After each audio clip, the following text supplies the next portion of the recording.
এই পৃথিবীতে সবচাইতে সুখী মানুষ হলো পাগল। আপনারা ভাবছেন যে পাগল কিভাবে সুখী হতে পারে। আসলে পাগল হচ্ছে এমন একটি ব্যক্তি যে কিনা তার কোনো রুজি রোজগারের টেনশন নাই, তার ঘুমের কোনো টেনশন নাই। সে যেইখানে রাত হয় সেইখানে সে তার ঘুম হয়। এরপরেও তাকায় দেখেন আপনি, রিক্সাওয়ালা ঠেলাওয়ালা টেনশন নাই, তারা সকালবেলা বাইর হয়ে যায়, আবার সন্ধ্যাবেলা তাদের রুজি রোজগার নিয়ে ফিরে। এই অল্প টাকা দিয়ে তারা সন্তুষ্ট। যারা কোটি টাকার মালিক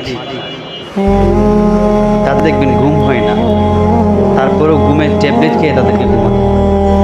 তো এই জন্য সন্তুষ্ট হচ্ছে, শুকরিয়া হচ্ছে অল্পকে অল্প করে সন্তুষ্ট থাকার নামে হচ্ছে মুত্তাকিন। সেই জন্য প্রিয় ভাইয়েরা, আমরা অল্প খাবো, অল্প করবো, এর মধ্যে আল্লাহ তাআলার শুকরিয়া এবং বরকত